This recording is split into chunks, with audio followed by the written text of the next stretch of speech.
that right here, is that okay?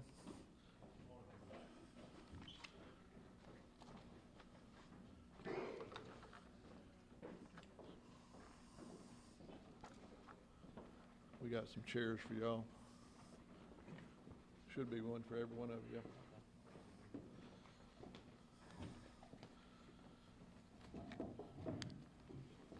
Thought about didn't leave me enough room for my prepared remarks here. All right, I want to welcome all of y'all to the press conference here at the Justice Center.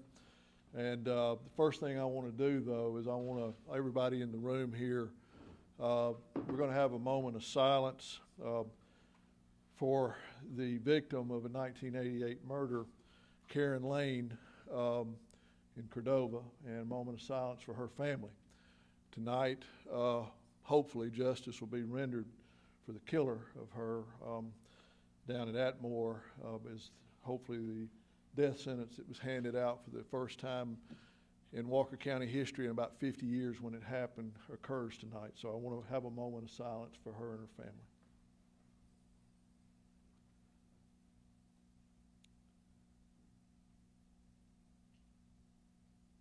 Okay, thank y'all.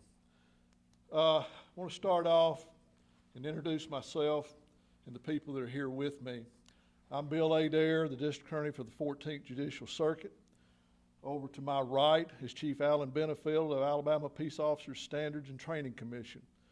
Also with him is his Assistant Chief, APOST, is Neil Tu to my left. The chairman of that commission is Sheriff Jimmy Abbott, who is seated just to the right of Mr. Benefield.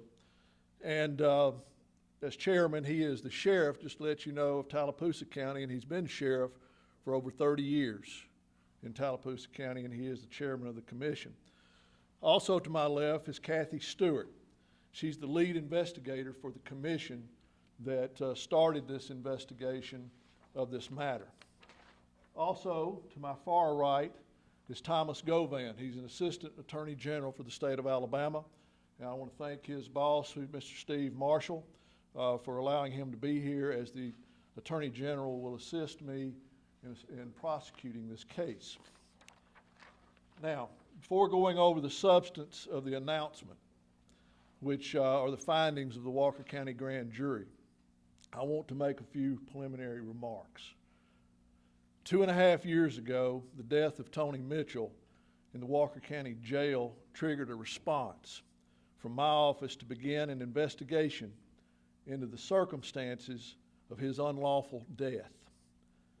After the initial few days of my office investigating this matter by interviewing both expert witnesses and event witnesses, and because of the vitiation and occlusion of the investigation, me and my staff concluded that we needed assistance from the FBI and the Department of Justice.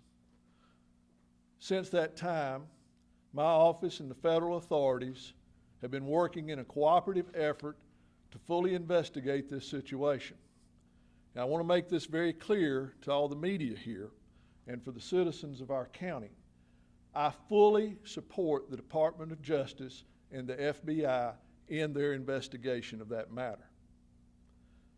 As matters have arisen, both the DOJ and the FBI and my office have consulted about actions that needed to occur in the Tony Mitchell case and on other matters. Not just those, but other matters. That is the case on today's announcement. The Department of Justice and the FBI have been consulting and have full knowledge of this investigation and the charges that the grand jury brought. The Office of Attorney General has also been consulted. Ms. Clark Morris, who's the head of their white collar division with the Attorney General, and Mr. Steve Marshall have been consulted and will be working with my office, as I said earlier, in the prosecution of this matter. In addition, and I want this basically for the people of our county, there's been matters that has received a lot of attention in our community recently. As complaints arise on any matter that could be criminal in nature, my office consults with the appropriate investigative agencies, whether they be state, federal or professional responsibility agencies. That occurs in conjunction with decisions made on the status of the evidence and the applicable law in those situations. And to make it very clear that with my office, there is no good old boy system.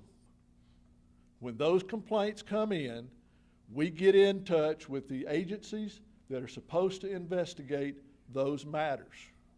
And that has happened on matters recently that have been in the news or on social media.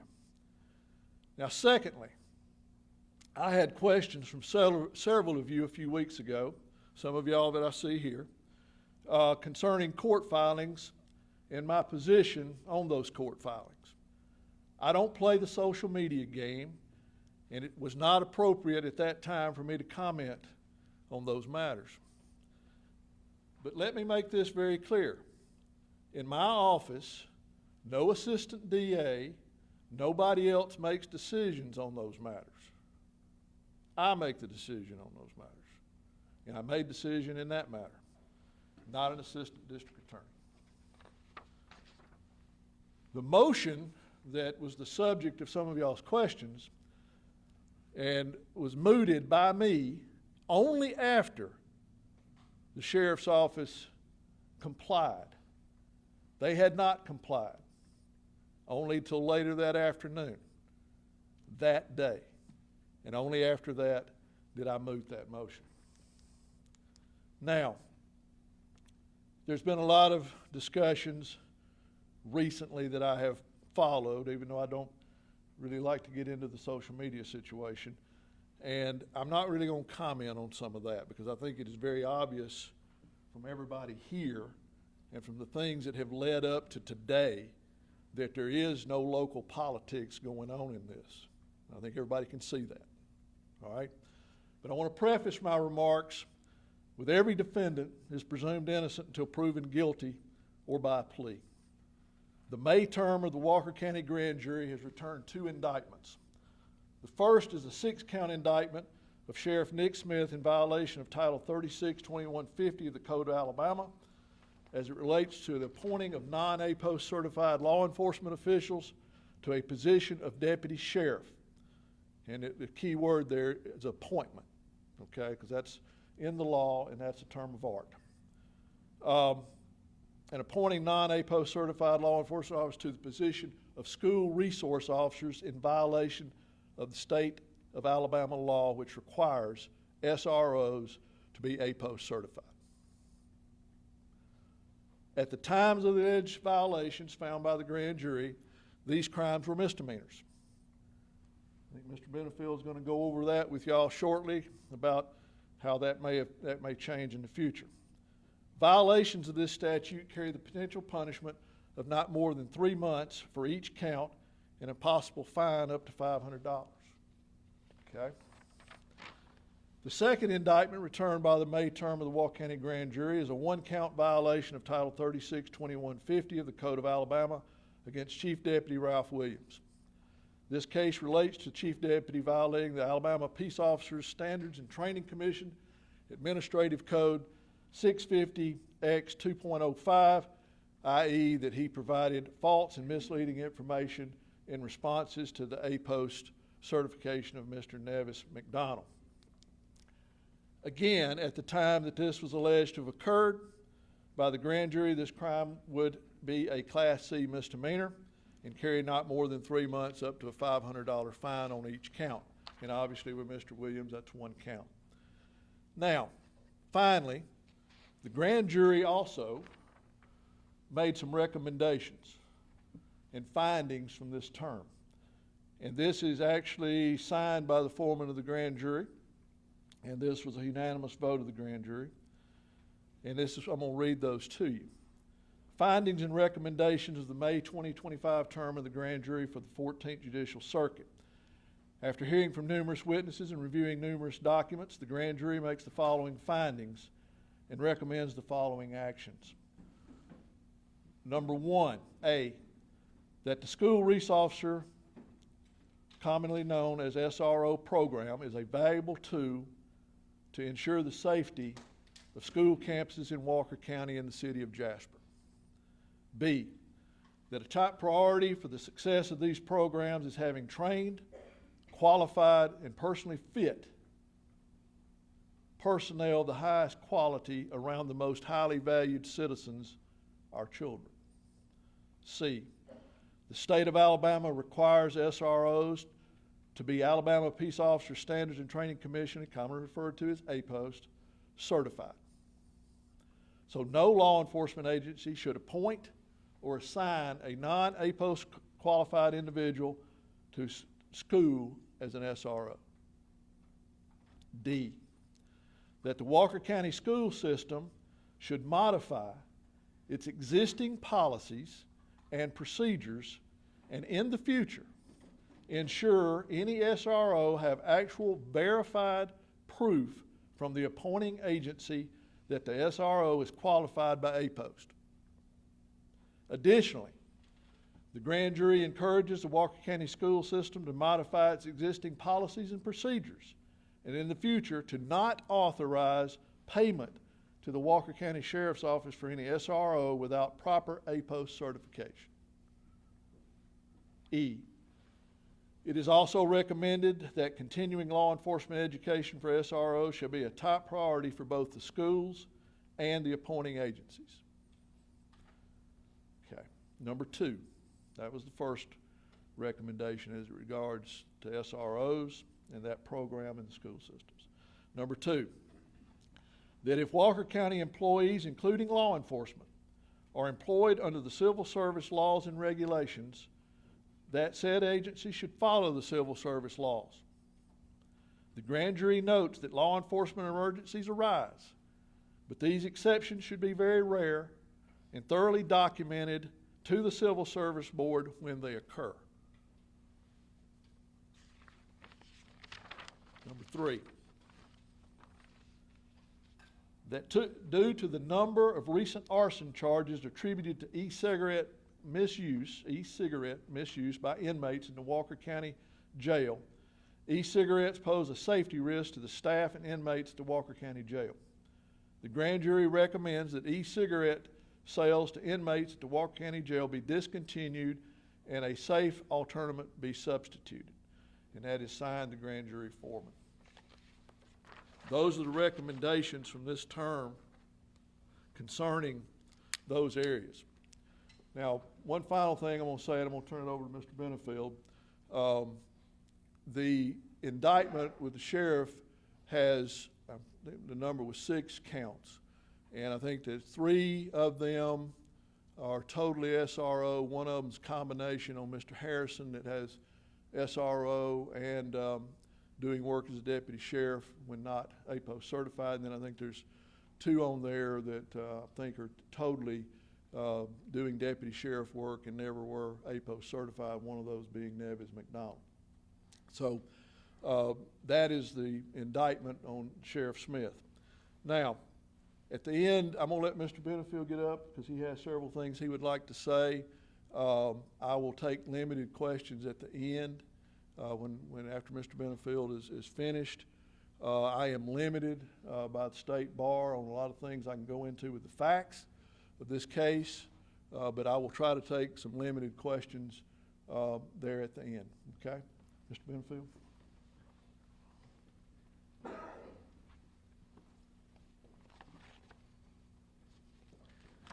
Thank you, Mr. Adair. I'm Alan Benefield. I'm the Executive Secretary of the Alabama Peace Officer Standards and Training Commission.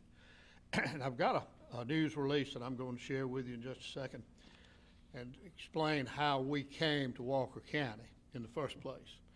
Nobody invited us or asked us to come up here. It all started with an application process for Mr. Neves McDonald. The commission and its staff are responsible for ensuring that law enforcement officers are trained and certified and meet all of the requirements required by law, that they be properly vetted. And that's really what we do. In addition, the other side of what we do is that we operate all of the law enforcement training academies around the state either directly or through an agency, such as the Birmingham Police Department, the Montgomery Police Department. Each have their own departmental academies which are licensed by the commission to operate, and the directors have to be approved by the commission. Other academies, such as the one in Tuscaloosa or the one over in Jacksonville and Baldwin, are actually totally operated by the commission. So we provide training and we provide standards and the application process. And that's how we came to Walker County. We received an application for a law enforcement certification from Walker County Sheriff Nick Smith for Andrew James Nevis McDonald. And when the staff processed that, they revealed on June the 27th of 2024, Mr. McDonald was hired as a Walker County Deputy Sheriff by Sheriff Smith. He immediately began working as a Deputy Sheriff, wearing a Deputy Sheriff's uniform, driving a Sheriff's patrol car, equipped with blue lights, making arrests, answering law enforcement calls for service, and performing other law enforcement related duties that are restricted to law enforcement officers. And remembering that the definition of a law enforcement officer is a person who in their official capacity have the power of arrest. And the statute also specifically identifies deputy sheriffs, state troopers, police officers in that category, but it includes anyone that falls into that category of being official with the power of arrest. Mr. Nevis McDonald is not a certified law enforcement officer in Alabama. Additionally, the investigation showed that he worked in Walker County schools with a law enforcement trained K-9. The employment of law enforcement officers in Alabama is required by law, as I just said, to be reported to the commission, and that report must occur within 10 days for officers who are already certified, and immediately if that individual is not certified. Walker County Sheriff's Office reported that Nevis McDonald's employment to the commission in the state computer system on July the 19th of 24. It was not until October the 3rd of 24 that the Sheriff's Office submitted Nevis McDonald's application packet to the commission with a request from Sheriff Smith that Nevis McDonald be granted a waiver of training for lateral entry into Alabama, as he was reportedly certified in the state of Arizona. And there is a process that if you're properly certified in another state and that certification's in good standing and you're not suspended or revoked or not in good standing in any other way, then there is a process by which you can apply. They applied, but when the commission staff received and began processing of the application, they discovered that Mr. Nevis McDonald's Arizona Law Enforcement Officer certification is suspended, and that he's listed in the National Law Enforcement Decertification Index by the Arizona Peace Officer Standard and Training. A review of his Arizona Post records reflected that he was suspended by Arizona Post following an investigation of a complaint of excessive use of force while he assisted in an arrest while employed with the Gilbert, Arizona Police Department. The APOST Commission, after reviewing all of the information available from Arizona, including video footage and other documents from the Arizona Post, the Alabama Commission ruled unanimously on February the 27th of 2025 that Nevis McDonald is ineligible for employment, appointment, or certification as a law enforcement officer in Alabama, and the commission issued an order of ineligibility for Nevis McDonald. That order was sent to Sheriff Smith and to Nevis McDonald by certified mail, February the 28th of 2025. The order was later hand-delivered by our agents on March the 18th of 25, after the commission learned that Nevis McDonald was still employed and working as a Walker County Deputy Sheriff. So I had our state agents come to Walker County and serve the sheriff and Nevis McDonald with a hand service of the order of his ineligibility. Investigators then received information and video evidence of Nevis McDonald continuing to work as a deputy the following night, March the 19th, in Curry High School, utilizing a K-9 that was specially trained for law enforcement purposes. The Walker County Sheriff's Office, through Chief Deputy Ralph Williams, twice reported to the Commission in the state's computer system, has an acronym called ALX, but it's a state computer system that tracks the employment, certification, training of law enforcement officers. Reported that Deputy Sheriff Nevis McDonald's employment as a law enforcement officer had been terminated. This investigation determined through the records with the Walker County Civil Service Board and the Walker County Commission that these reports were false. Following a March 27, 2025 letter from Sheriff Smith withdrawing the application for certification of Nevis McDonald, obviously after we'd already declared him ineligible, then Chief Deputy Williams reported Nevis McDonald law enforcement officer employment as terminated on March the 31st, 2025. That's how we got here. Had Nevis McDonald been terminated when the sheriff and McDonald were notified that he was ineligible and was not going to be certified in Alabama, we would never had to come to Walker County. But that might be a blessing, because what we did as commission investigators worked through the Nevis McDonald matter, they received information and subsequently discovered other individuals who were appointed and employed as deputy sheriffs who were not certified law enforcement officers. Several of these non-certified deputies were working in the Walker County school system as school resource officers. They were not certified law enforcement officers, which is in direct violation not only of Alabama Code Section 362146, which requires APOST certification for any law enforcement officer, but also of Alabama Code Section 16-1-44.1 relating to school resource officers specifically. This statute requires all SROs be APOST certified, that their certification be current and in good standing, along with other requirements relating to having had active shooter training and current firearms qualification. The non-certified individuals who Sheriff Smith appointed as SROs were stationed in school facilities at multiple campuses of the Walker County school system and had daily access to the students and faculty. School resource officers hold a unique and critical position of trust within our education system. They're expected not only to uphold the law, but they're also expected to build positive relationships with students, prevent threats, and ensure a safe environment of learning so that teachers can teach and students can learn.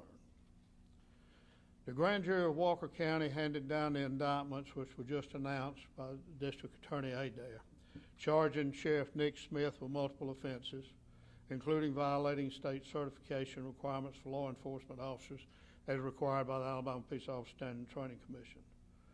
The charges stem from the sheriff and the chief deputy's deliberate appointment of individuals who lack the legally required certification training and or eligibility to serve as a sworn law enforcement officer in Alabama, to serve as a school resource officer as required by state law, and for the false reporting of information to the APOST Commission, which is in violation, as Mr. Adair pointed out, that's in violation of the APOST Administrative Code, which carries the force of law.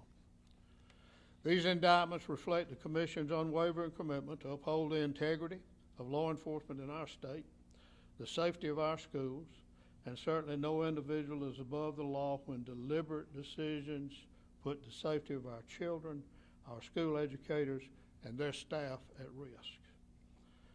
Our children and our citizens deserve to be protected by trained, qualified, and properly vetted officers. The failure to ensure that every law enforcement officer and every SRO is properly trained and certified is not only a legal issue, it is a betrayal of the public trust and unacceptable lapse in public safety. Hopefully the citizens and schools of Walker County will be safer because of the efforts of Walker County District Attorney Bill Adair, the citizens of Walker County through their grand jury, and the Alabama Peace Officer Standing Training Commission. Now, this investigation remains ongoing and administrative actions by the Commission may follow concerning retention of their Alabama law enforcement officer certification. It's highly unusual that we run into a situation like this where the agency head just absolutely refuses to follow the law. Most often, if there's any question or someone makes a mistake, it's cured right away. But obviously, as you see, that didn't happen here. And even when you've been hand served with the notice, and that night, that officer who's ineligible is working in the county school system. That's wrong. So maybe this turned out to be a blessing in disguise, because what started out to be a person who was ineligible to transfer from Arizona to Alabama turned into be a situation that involves the health, welfare, and public safety of our children, teachers, and our school system, and the citizens. And I will tell you, many times I have to compliment Bill Adair, because when Investigator Stewart and Capps came up first, and I told him, I said, when you get started, first thing you do is go by and see the DA. He may not want to fool with this. He wouldn't be the first one that didn't want to fool with it. But he shouldered his responsibilities. He did his job, what he was supposed to do. And he assisted them and issued subpoenas to get records hopefully in a timely manner. But we did that, and we didn't know how it would come out, but we just knew that we had to make that move to do what was right for law enforcement and what was right for the citizens of Walker County. So that's why we're here, and that's what we're doing. I'll turn it back over to Bill. Okay, I said I would take some limited questions. And again, I'll preface it with saying there's some of the facts, the bar does not allow me to go into a lot of the facts, but I'll try to answer what I can. Yes, yes, ma'am. Are the remaining 5 men also removed from their positions, or do they continue to serve? Talk about the ones that are named? Yes. Most of them, I think March, I forgot the exact date, but it was in March of this year. As I understand it, the sheriff made them turn in all their vehicles. I do not know if they are continuing on in some other capacity. I did speak to one of them, which said that they were serving process papers and were going to continue serving process papers. There was another one that I think was a dispatcher, and I don't know if he went back to dispatching or not. And have any cases been impacted as a result of the men that were not certified serving in this role? There will be cases that we're going to have to review, one of which is Mr. Harrison's case that got drugged and assaulted at Curry High School because he was not certified, and he's lucky to be alive today. Will this in any way impact Sheriff Smith working as sheriff? Under Alabama law, they just passed a law that deals with the sheriff in the capacity to be able to be sheriff. For a sheriff to be removed from office, he has to be convicted of a felony. If he becomes unable to serve because of an interest in a case, such as if he had to serve time or something like that, then the next person in charge, which would be the chief deputy, would take over. If the chief deputy is unable to take over because of the same kind of situation, then obviously be whoever is third in command. Are you concerned about the staffing levels now at the sheriff's office? Yes. Is there anything that would preclude the other 5 people of being APOST certified, any charges, any historical records, aside from Dennis McDonald? I don't think so. Each one of them have a little different situation, okay?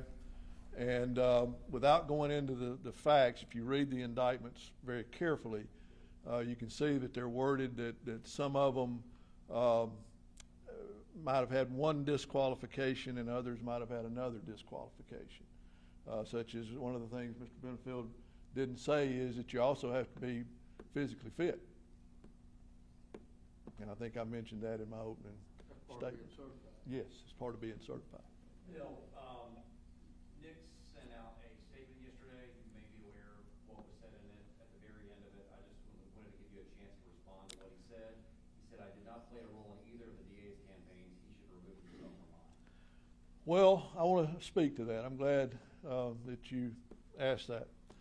I think it shows the alternate reality that the sheriff is in. First of all, we had a statement yesterday from the National Association of SRO chairman that said this was shocking, what's going on. Second of all, the Department of Justice from Washington has been involved from the moment we asked them to step in. The FBI has been involved. Okay? You've got at least 2 different occasions in which the sheriff has used lawfare against whistleblowers. One of which was Jim Brown in this case. You've got Montgomery coming in here, Mr. Benefield from APOST. You've got the Attorney General's office coming in here. This isn't just Walker County. This isn't little DA, podunk DA. Okay? This is the entire system. This is not a situation where somebody is supporting somebody in a local race. Quite frankly, you know, at this point, it's bigger. It's just like what Mr. Benefield said. It's about doing the right thing. It's about getting out here and making sure that school kids have the best we can put in there. If we have to give up making a couple of drug cases to be on social media, I think it's more important for us to have people in the school systems that are the best we can put in there. That's what it's about. Early on, you referenced your office investigating the aftermath of Tony Mitchell's death. Could you go into more detail about what caused your office to reach out and get more departments involved and what you were up against in terms of not getting certain things? Jennifer, probably the answer to that is no, I can't. I tried to make my words very careful there. It was our feelings when we started the investigation of the wrongful death of Tony Mitchell that we would be better served and the people of our community would be better served if we called and asked for some additional manpower and resources, which we did. And I want to make this real clear. I fully support, I mean, I'm a Republican, but I fully support what the Department of Justice is doing in this case. And I think it's needed, and I have made that very plain and clear in my discussions with the Department of Justice. In light of the Tony Mitchell case and the recent cases, do you believe Sheriff Smith should resign? Leave that up to Mr. Smith. So do you feel like Jim Brown was correct in being able to go back and investigate Nathan McDonald in terms of his? I think within the law, the letter of the law, I think he was. I think he was justified. There's a exception to using these computers dealing with legitimate law enforcement purposes, and I think bringing it to your attention of your superior about the issues with Mr. McDonald, I think it's very legitimate. Was the certification, would there be a way in all this investigation and process that the sheriff and the chief deputy could lose their certification? I think Mr. Benefield probably needs to speak to that. You want to speak to that? Yeah, that was the last statement that I made concerning that this is an ongoing investigation. It's not closed. And they would be subject to possibly sanctions by the commission concerning the retention of their law enforcement certification. That hasn't been decided yet. It's always a possibility. I mean, this is early. The grand jury just reported the indictments, and the district attorney just announced them, and the sheriff and Chief Deputy Williams were arrested on warrants that were issued on these charges. Now, it'll go to the commission for them to decide whether or not there'll be a hearing concerning their retention of their certification or whether that certification will be revoked. These So, are misdemeanor- I can't say it will be or not right These are now. misdemeanor charges, so he could not be removed if he was elected. That's Well, correct. he could lose his certification, but that doesn't remove the sheriff. It does remove anyone else, So from he a could chief serve- deputy down, or any police chief, or law enforcement officer, state trooper, anybody else. are required. It's just like a license for a doctor or a nurse or a lawyer. To practice, you've got to be licensed by that regulatory agency. That's what APOST is. You have to meet the training standards and the background. In 2024, the legislature passed an act, and it's Act 2024-268, that creates another database that's totally private, but it's for the management of law enforcement officers, investigations and things like this, and it requires mandatory investigations of backgrounds. It even requires a former employer to give that information to a prospective employer, and it grants some type of immunity for that employer to give that information provided it's truthful, and that's a big deal. So those steps have to be taken. You mentioned Deputy Brown. I don't know much about that except what I saw on television and what I saw in the videos, but I do know that he was assigned to the sheriff's office. He was an investigator, and he would have access to look into background investigations on different people. That he could have that authority. Whether it was legal or not to fire him, I don't know anything about that. Do what? Were any of these individuals who were acting as law enforcement but not APOST, were they given access to these same law enforcement only databases that No. Mr. Brown was accused of? No, they don't have. No, they don't have. No, they don't have access to the law enforcement database, or they're not supposed to. Let me put it that way.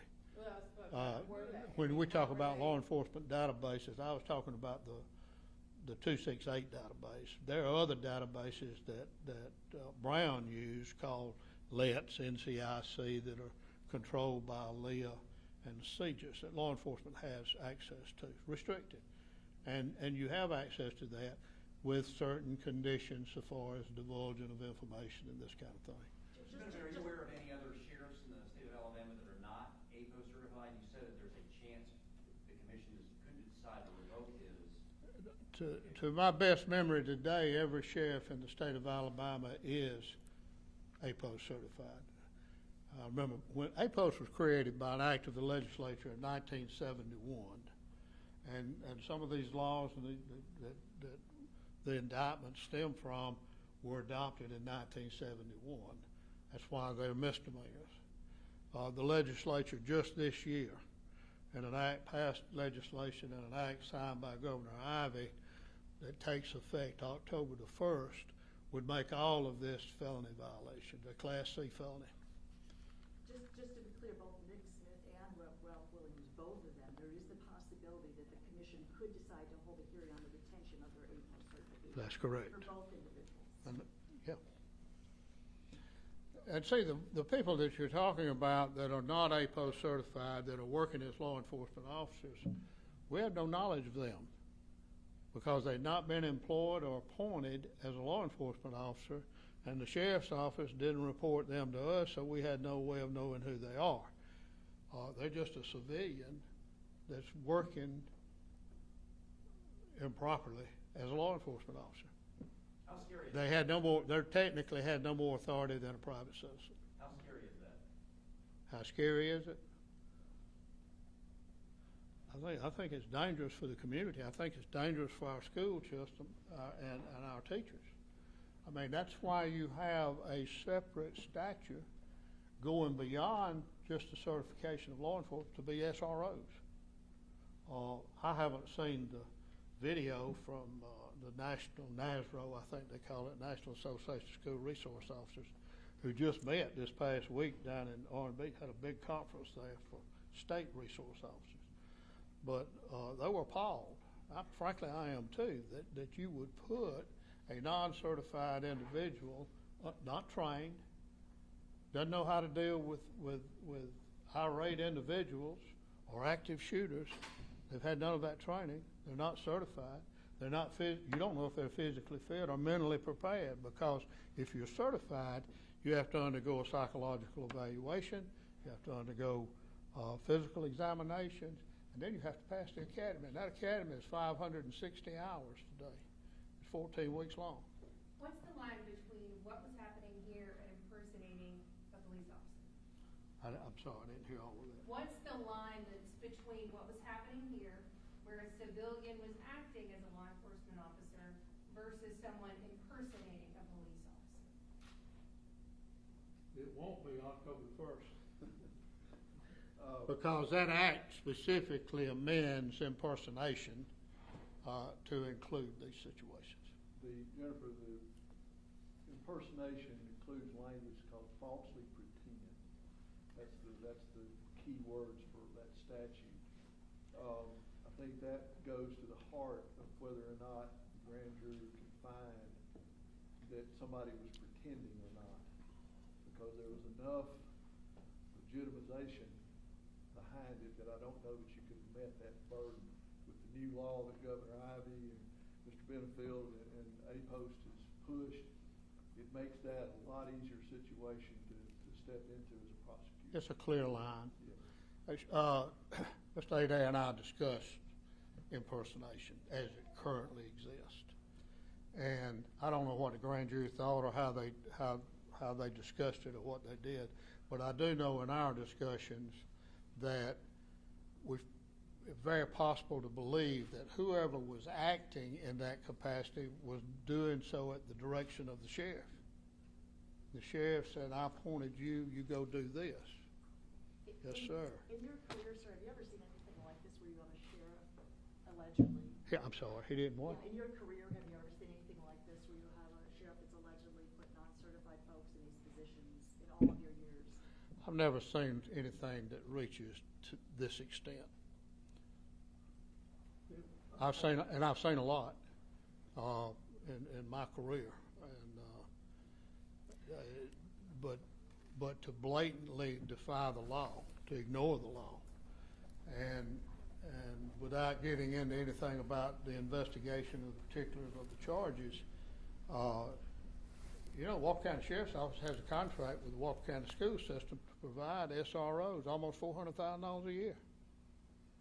So the school system's paying for these officers to be in the school, and I would think they would expect them to meet the requirements of the law. That a law enforcement officer, and if you're not certified, if you're not trained as a law, you're not a law enforcement officer. You're a civilian. I don't care. I use this sometimes when I get a question. Sometimes you'll have an agent that says, well, can I do this or can I do that? I said, if it walks and quacks, it's not a goat. It's a duck. So if you have an individual that's dressed as a law enforcement officer, wearing the uniform of a law enforcement officer, whether it's a trooper or whether it's a police officer or deputy sheriff, and they hold themselves out as that, and they're armed, and they're driving patrol cars, and they're making arrests, wouldn't you believe that they were law enforcement? Wouldn't you expect your agency to make sure they were meeting the requirements of law? I mean, it's been on the books for over 50 years. One of y'all, I can't remember who had the question. We've got the chairman of APOST here. He has served 8 terms as sheriff of Tallapoosa County, and he's the chairman of the commission.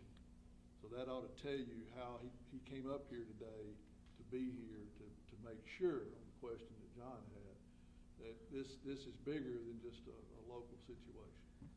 Sheriff Abbott and I go back a long way. He's a former captain, was Alabama Bureau of Investigation, retired 30-something years ago, now that he's been the sheriff that long.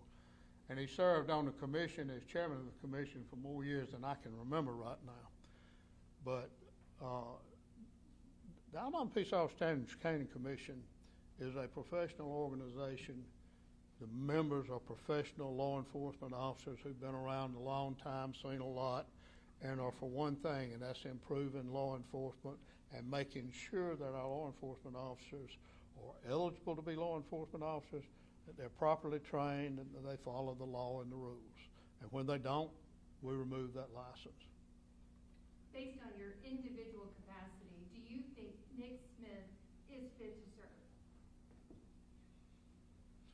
Well, the Walker County voters elected him sheriff, and I defer to what they say. As an I don't have a officer, choice. With the state APOST certification, to carry that. Can he keep his APOST Do certification? you believe he's fit to keep that based on what you've seen in this investigation? Well, that's a question for the commission to determine. I don't revoke. I issue the orders, but I don't revoke.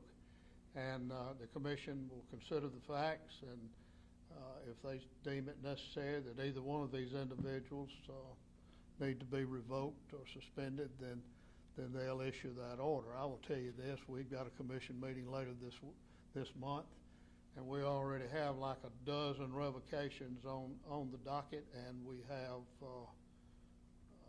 I don't know, 4 or 5 hearings if they don't get continuances or plead out on them. So I mean, we do it. This is a regular function. For Mr. Adair, do you know who's running the day-to-day operations over the sheriff's office? Nick Smith has not been there the past couple of days. Do you have concerns? I don't know who's running the day-to-day operations. I sure hope that somebody that is as good at it is running it. I will say that I've had cases in which the last couple of years that have been very, very difficult to deal with concerning major cases, murders and child sex cases that have been very difficult to handle and have led to issues. So my hope is that things go well. My hope is not that things don't go well. My hope is they go well, because I'm the one that has to talk to victims out here about their cases. And that news is very difficult to give sometimes if things have not gone well. Let me get Ed. He's had a question, and he is my local guy. I didn't want to skip past this too quickly, but I wanted to make sure you were saying in terms of the contempt motion that Nick has made a big deal about. He is saying that he had already turned in material am I understanding right that you're saying that all the material had not been turned in until the last minute, and that's when you filed a motion that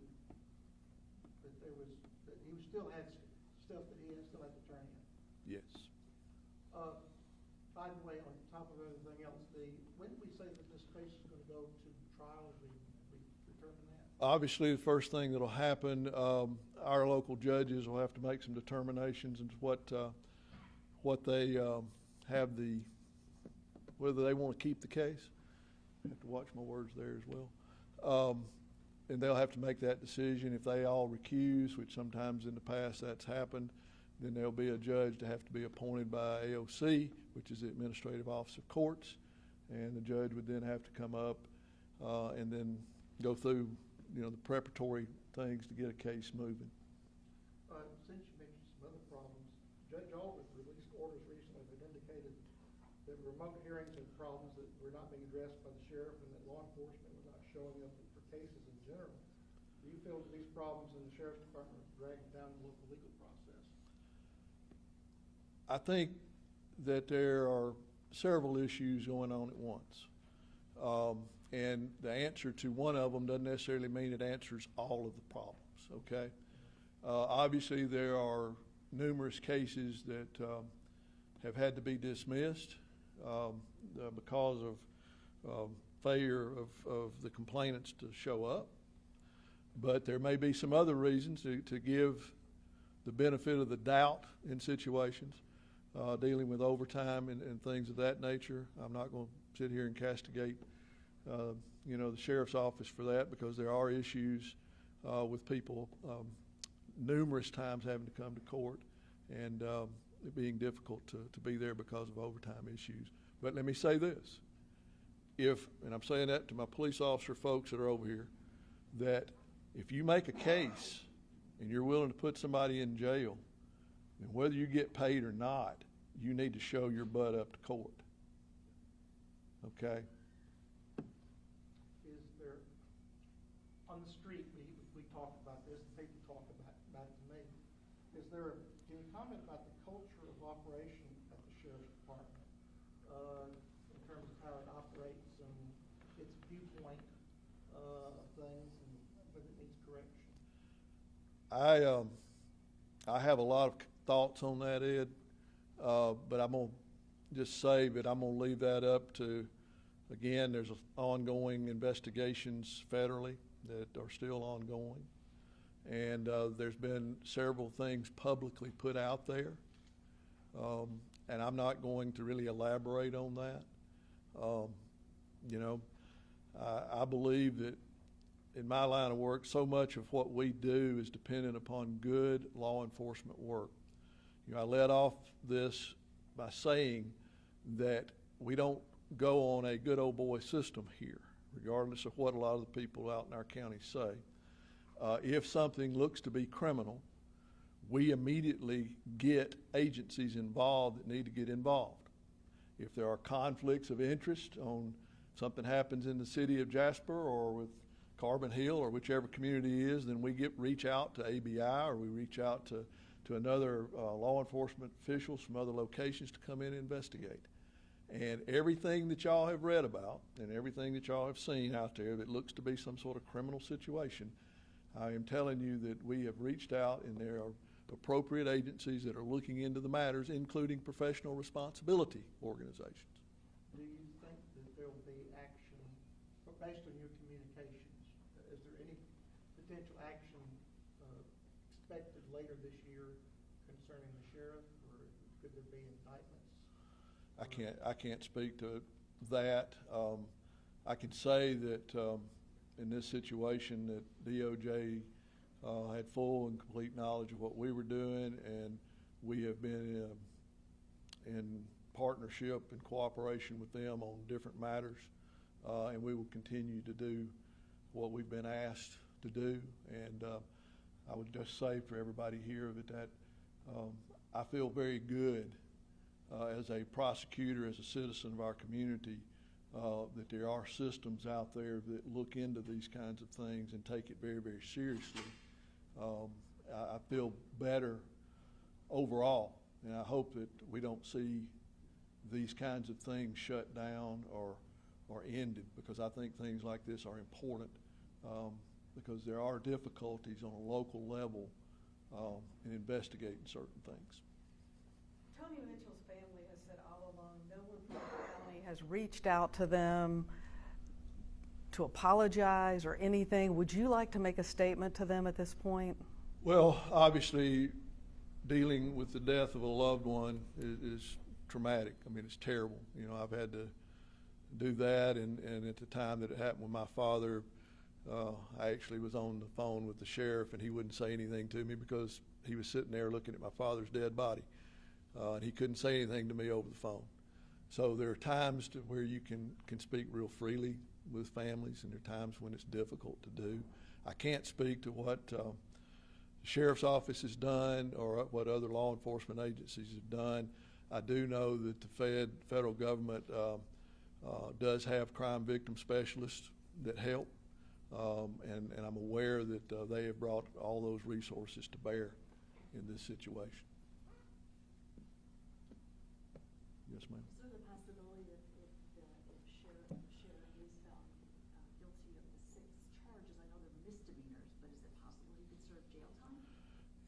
My interpretation of the law is that this is a Class C misdemeanor, carries up to 90 days for each count and up to a $500 fine. Do you know if Walker County Schools will attempt to recoup some of that money they paid for SROs? Are you involved in any process like that? I can tell you that I've had conversations with the Walker County School Board.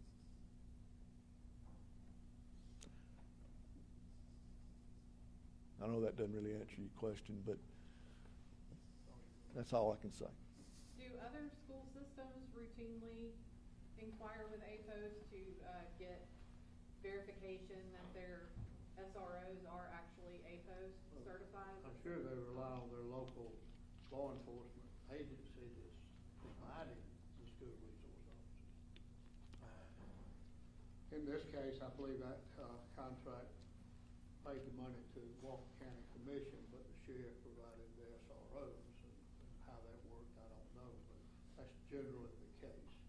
The school system doesn't always hire the individual as an SRO. They've got to be a law enforcement officer, and they rely on their local agency to provide that SRO. They pay for it. They may pay the city or the county, but that's how that works across the state. In this situation, again, I can't really go into the facts, but the commission acted more of a conduit. Right, I know the grand jury recommended that, I guess, that the Board of Education take a more active role in ensuring that who's being sent there is APOST certified. You know, on one hand, I think that most Board of Education would think they could trust their sheriff to follow the law and do that. But now it makes me wonder, are other Board of Educations, I mean, is that common that they are getting verification? Because you can't get online and verify. That might be something you need to ask the Board of Education. But you can file a request for information, what we call an RFI 1, that any citizen can file with the commission. You can do it electronically through our website, and you can find out if that person is certified or not. You're not going to find out anything else. But an employment agency or that's investigating an individual for employment as a law enforcement officer or has a criminal case that's going, there's another mechanism for that agency to, get information from us. But if the school board felt the necessity to check behind their law enforcement agency, they can file a RFI with us, and they can find out if that person is in the system. I want to say one last thing, and then I'm going to call the end to it if y'all don't mind.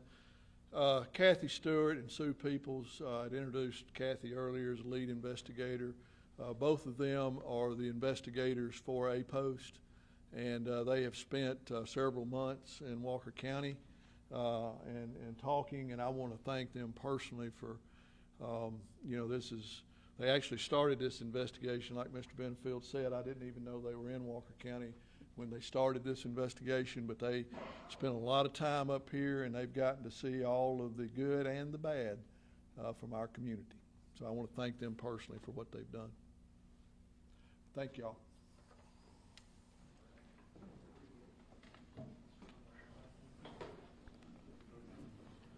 Quick question, Mr. Neville. His title, he's the Executive Secretary of the APOST Commission. Yeah, he's the director.